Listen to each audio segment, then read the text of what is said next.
This is our chart plotter. It's what helps us navigate when we're on passage, but it does so much more than that.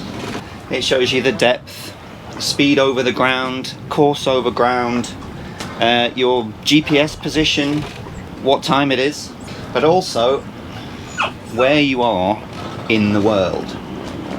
So we are in the Canary Islands here, on El Hierro, in La Restinga. That's us there.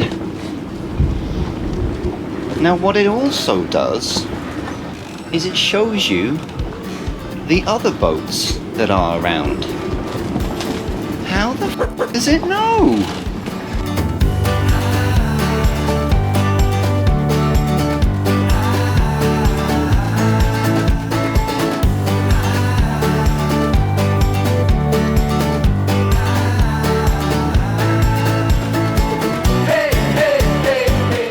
AIS is the automatic identification system. It's used primarily for collision avoidance at sea. It is not a replacement for radar or simply looking out the front of your boat, but it is there to provide an extra tool in your toolbox. It's also quite interesting, having a look and see who else is out there, finding out what type of boat they've got and how big it is and all that kind of stuff. This is our VHF radio, and you might be thinking, what does the VHF radio have to do with AIS?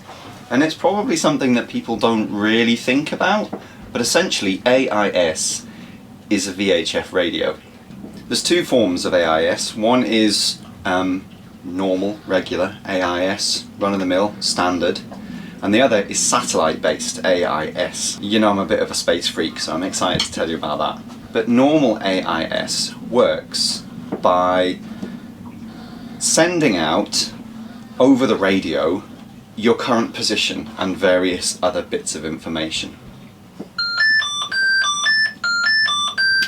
And the way we use the VHF radio is, if you want to broadcast something as well, you wait until it's quiet, you press the button and you speak, and when you're done you let go of the button. There's a number of different channels, because you know that everybody's listening on 16. If you want to make a request to somebody, say for instance you see a ship up ahead and you don't know what their intentions are, you go onto channel 16, you should call them up, you just say, rhubarb, rhubarb, rhubarb, and generally if you want to have a bit of a chinwag, they'll say, okay, turn to channel whatever, 52, and then that takes you off channel 16 so that other people can use channel 16 to call each other, to raise the alarm or, mayday calls, things like that. And AIS works in exactly the same way. It uses a system called Self-organising Time Division Multiple Access.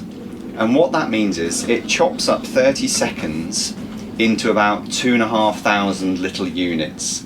Any smaller than that, and A, it wouldn't be able to fit enough information in during each broadcast, and B, that gives plenty of other vessels time to also broadcast their information.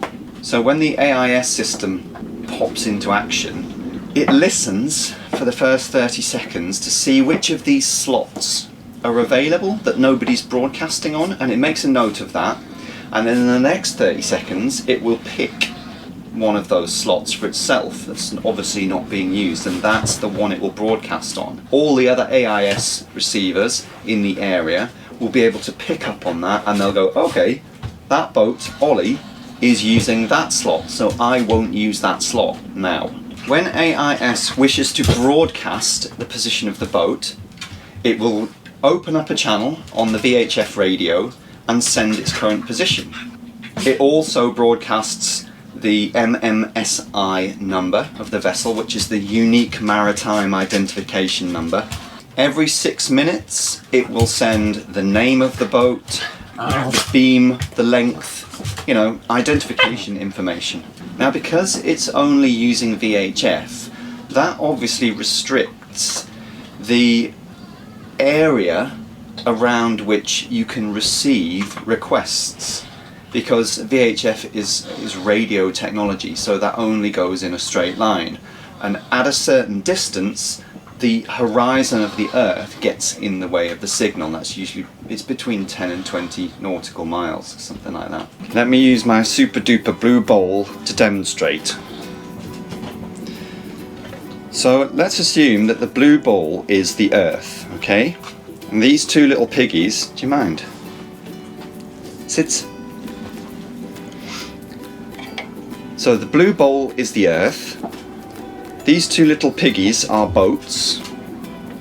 And the chopstick is there just to show you the line of sight on the Earth, okay? So here's two boats.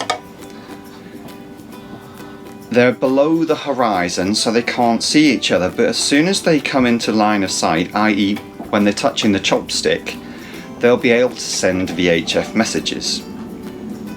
That is the point at which the AIS system starts to work.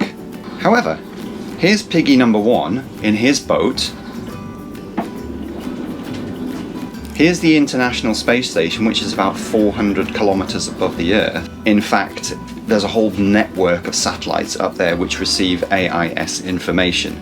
But it's essentially the same message. There's no interference between piggy on the water and piggy in space. And that is how Satellite AIS works. It's exactly the same message that's been sent from piggy on the boat here to piggy on the boat over here as the transmission up into space. Simples. That does, however, present a problem, because down here on the surface of the Earth, this line of sight from piggy number 1 to piggy number 2 can be anything up to 40 miles. And so you've got these 2,500 time slots to squeeze little bits of information in. In 40 square nautical miles, you're not going to have more than 2,500 ships. Will not normally have more than 2,500 ships. So that's just fine. However, when you're sending the information up to a satellite in space, the satellite can obviously see ships way over the horizon that this little piggy would not be able to see. So the satellite is receiving AIS information from this ship all the way over here, and from this ship all the way over here, and here, and here. So it's getting way more information about ships on the ground. I think the satellite can cover something like 5,000 square kilometers. And that's a problem because, remember those 2,500 little time slots? When that information overlaps, it's called a collision. And the information is essentially lost. It's useless because you can't decipher the information between two signals which have collided. And so up in space, that's a real problem. But the clever boffins have come up with two solutions. The first is called onboard processing, and that's really all they're doing is avoiding the problem. They're flying satellites out over remote areas in the assumption that there will be less than 2,500 ships in that area. And so when they receive an AIS signal, one of these little packets, they just they process the packet and that gives them the information. The second solution, which is way more complicated, is called spectrum decollision processing. And how that works is the satellites flying overhead, they simply collect every VHF broadcast of AIS information that it can, and it just sends that data back down to a ground station for further processing. And then once it gets to a ground station, they've got vast amounts of computing power to actually use very sophisticated algorithms to separate the overlapping AIS messages. And that way, 5,000 square kilometers, the satellite goes overhead, it just scoops up all the information, and then they know exactly where every ship that has AIS on board is within that 5,000 square kilometers. And obviously the satellite has to cover the entire Earth to get all of the ships on the planet. But interestingly, they've started, well, they installed AIS receivers on all the Iridium Next satellites. So there's 66 of those in low Earth orbit. It covers the whole planet. So they've got tracking information on every ship with AIS installed on the whole planet. Now that's great if you're, let's say Maersk or some big shipping company, and you want to keep track of where all your ships are at one time so that you can, you know, monitor them, I guess. But what does it mean for the privacy of small boats like us? You know, our friends in lockdown on La Gomera were saying that when they sail, they usually turn their AIS transceiver off because they don't want the Swedish government knowing where they are. Which I'm sure has some validity to it, I guess. When we're in marinas, we don't generally have our navigation systems on. Boop, off. And that turns the AIS transceiver off. When we're on passage, we generally do want to know what else is out there, so we turn the transceiver back on. Other people have a button on the transceiver which allows them to receive AIS information but not transmit it. So they can do that, but they have to press that button every single time they turn the unit on. Now, because the AIS information is being broadcast by all these ships, it's free information. So there's actually a number of satellite networks which are up there slurping up all this data, and they beam that information down to ground stations, and that information then becomes a commodity, I guess. So you can go to websites like marinetracker.com and things like that and look up, you know, a vessel that you're interested in, find out where it is in the world. Some of these websites will charge for the information, some give some of it away for free. AIS information can also be slurped up from shore-based locations. You know, like a marina, for instance, might have an AIS receiver so that it can look and see what vessels are coming in and out of the port. That information is generally given away for free.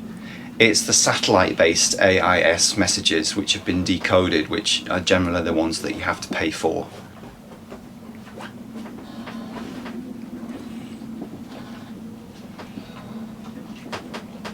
Quite comfortable. But yeah, it's generally pretty good to have that information, especially with it overlaid on the chart plotter as well, so you can see where you are and then you can see where somebody else is.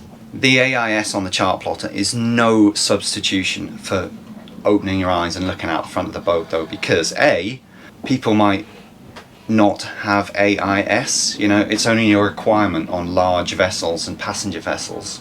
So sailing boats like Ollie, it's not a requirement to have.